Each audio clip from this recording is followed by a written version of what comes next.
L'idée d'abord, c'est de répondre à l'appel du chef de l'État qui a invité aux patriotes et à l'ensemble des citoyens de participer aux vacances citoyennes.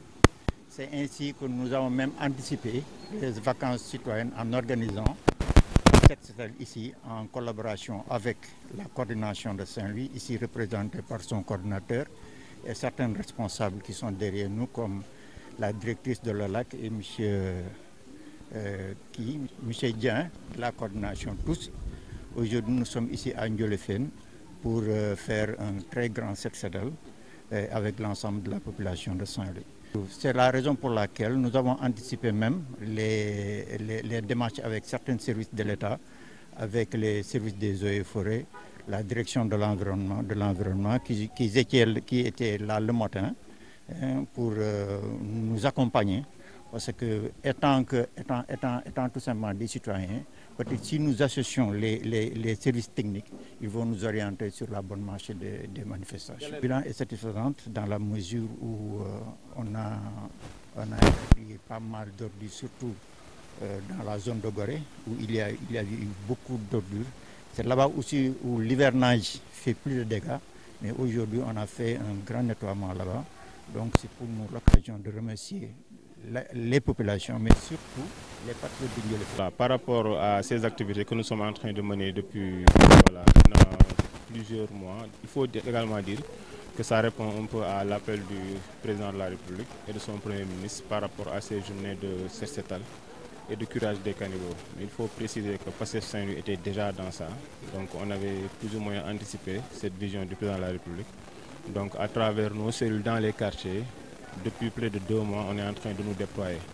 Maintenant, ce faisant, l'appel du président est venu pour juste nous conforter dans cette dynamique dans laquelle nous nous trouvions déjà. Donc, à Guinaw Rail, un peu partout dans les quartiers. Donc ce matin, on était à Ndiolofène pour continuer donc dans le même sens et surtout faire aussi dans la sensibilisation. Parce que tout à l'heure, on s'est rendu compte qu'on a vu beaucoup de dépôts sauvages, comme ce fut le cas à Guinaw Rail. Sur le plan politique, parce qu'on a eu à mener des combats, c'est-à-dire par rapport à des responsables qui étaient là, qui étaient très puissants, mais c'est-à-dire on a cru en nous, c'est-à-dire on a cru au projet. On ne s'est pas laissé faire, on s'est battu avec nos armes et Dieu merci, on est parvenu à les vaincre. Le principal défi, c'est de matérialiser la politique, c'est-à-dire du président de la République à la base.